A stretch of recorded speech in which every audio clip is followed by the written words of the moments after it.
Good morning, everybody. We are approaching the 10th anniversary of a really historic vote. A vote, of course, where all the political parties and nearly all of the establishment were lined up very firmly behind Remain, but the people of this country voted by quite a big margin to leave. Yet here we are, a decade on. And let's think about the reasons why people voted to leave. Well, one of them that was absolutely key was to get us out of the regulatory rulebook of the European Union. A rulebook over which Parliament had no powers of veto whatsoever. And whilst we did, in the Council of Ministers, regularly fight new European regulations and laws, in over 90% of cases, we were outvoted. So we voted to take back control and to put Parliament back in charge. And nobody ever pretended that Parliament would be perfect, but at least we could get rid of them every 4 or 5 years and replace them with somebody else with a different manifesto. In terms of the business community, overwhelmingly, small and medium-sized businesses, entrepreneurial businesses supported leave, whereas the big corporates, the big global companies generally supported, in fact wholly, to be honest, supported Remain. But being out of the single market was seen as a massive opportunity, certainly by the 5.7 million people in Britain who run their own businesses. And I was very hopeful that what we'd see was a lot more entrepreneurship, a lot more competition in the marketplace, and us breaking away from a European Union that had been the low-growth capital of the world for many, many years. And, by the way, it still is the low-growth capital of the world. And yet, we hear overnight, as a continuing part of Keir Starmer's so-called EU reset, that effectively he wants us to rejoin the single market and put us back into regulatory alignment, literally bypassing Parliament.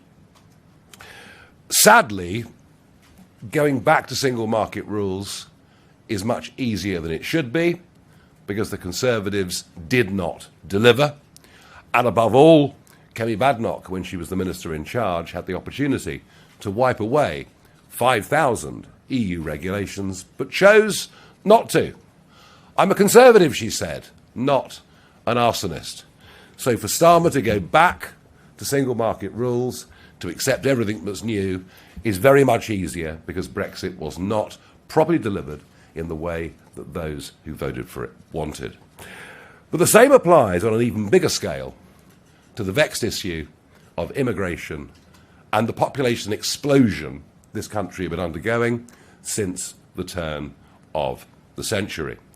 And there is no doubt that the Brexit vote, the increased turnout, was above all about getting back control of our borders, being more selective about those that came. The Australian-style point system was one that I pointed to, in that you could choose sectorally what shortages you had, what skill sets you needed.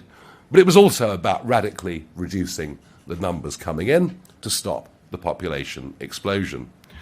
And I think after 4 manifesto commitments to reduce net migration to tens of thousands a year, I think we all genuinely thought that Boris Johnson, as Prime Minister, might do something about it.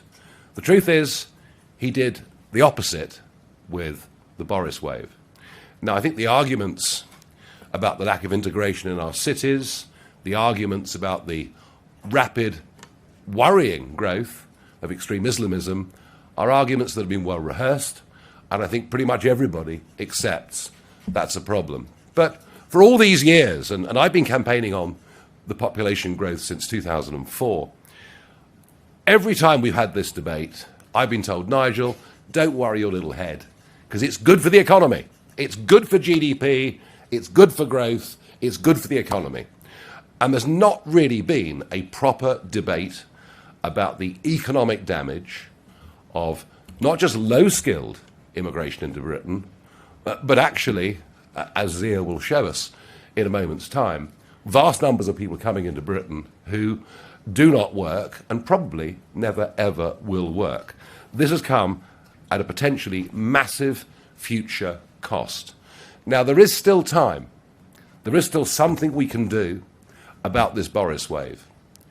But if over a couple of million people get indefinite leave to remain over the course of the next 18 months, we will be putting around our necks an economic millstone that, frankly, will be catastrophic.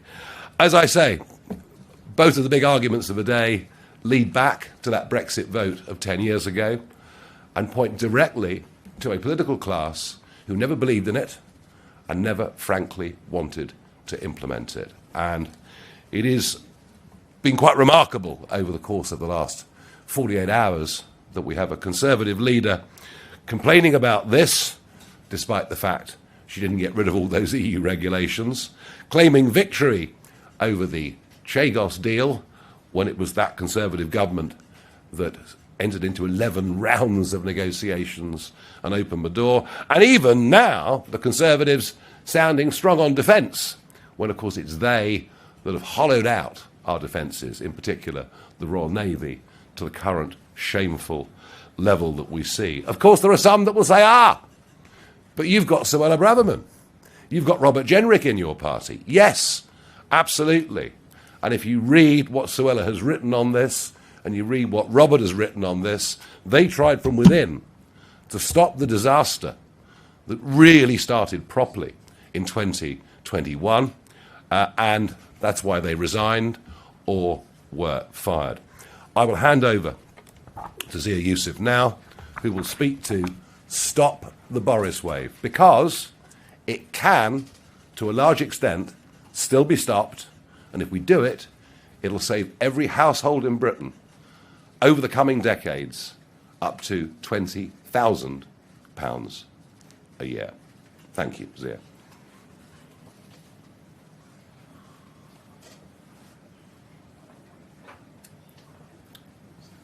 Good morning, everyone. So today we publish a report called The Cost of the Boris Wave. It's a detailed analysis of the fiscal impact of the Boris Wave, and it reveals it is set to cost every household in Britain £20,000. The Boris Wave of unprecedented mass immigration permanently altered the culture of this country. It's permanently altered the fiscal trajectory of the country. It permanently altered the lives of British people against their wishes. The Tory party, having promised in 4 consecutive manifestos to cut immigration significantly, instead unleashed the most extraordinary surge in mass immigration this country has ever seen. Having presided over the Brexit vote and promised to take back control, they threw open our borders. Between January of 2021 and June 2024, Prime Minister Boris Johnson and his Conservative successors issued a staggering 3.8 million long-term visas, resulting in gross immigration of 4.8 million and net immigration of 2.6 million. Annual net immigration averaged more than double the previous decade, which was already a period of historically high mass immigration. But these mind-boggling numbers do not tell the full story of the catastrophe.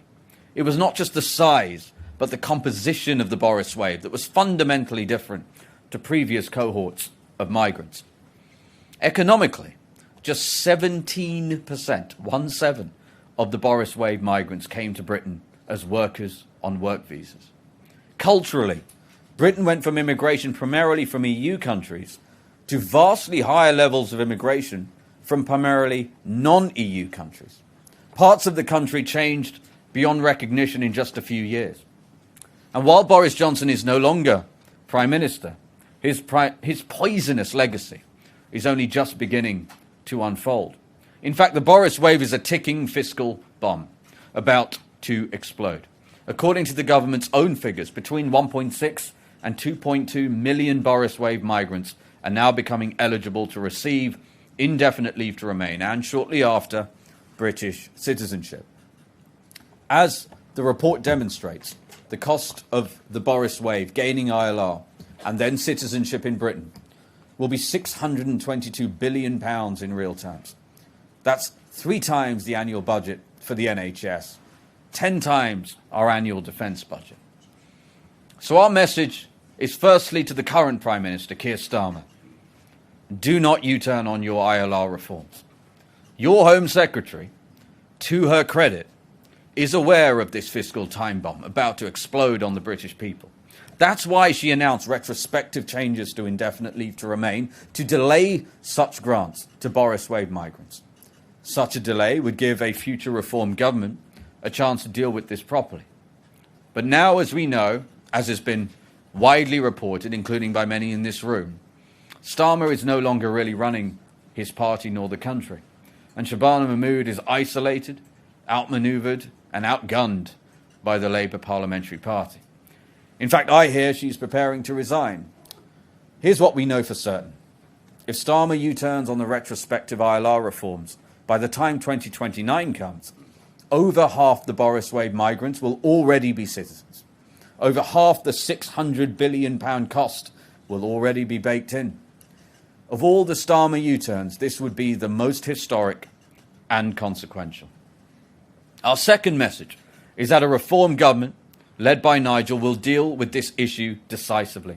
We will abolish indefinite leave to remain, replacing it with a 5-year renewable work visa, with a special visa available to spouses of UK citizens. The work visa will have a much higher salary threshold, so that all recipients are net contributors to the economy, and a much higher standard of English will be required. There will also be an acute special skills visa available to those working in national critical sectors like care. We will immediately terminate welfare payments to all foreign nationals in Britain, saving £9 billion a year in universal credit payments alone. And thirdly, we recognise the historic scale and severity of this financial catastrophe. The BORISWAVE. It caused Britain enormous damage, and the fact it was done against the wishes of the British people. It is without a doubt one of the biggest political scandals of our lifetimes. It culturally transformed our country and has the potential to bankrupt it. So, a Reform government will commission a national inquiry into the BORISWAVE, how it happened, who authorised each aspect of it, and why. The likes of Boris Johnson and Priti Patel will be compelled to testify under oath, along with anyone else involved. The goal of this inquiry will be to get to the truth and also to ensure it never happens again. Look, the true cost of the BORISWAVE to all areas of life for British people may well be incalculable. But there are parts we can calculate. And the numbers are so enormous that they have the potential to bankrupt the country we love. That's why Reform will do what is necessary to avert this fiscal disaster, to repair the damage and heal the open wounds the Tories and Labour left on this country. Thank you very much. Thank you. I'll take questions.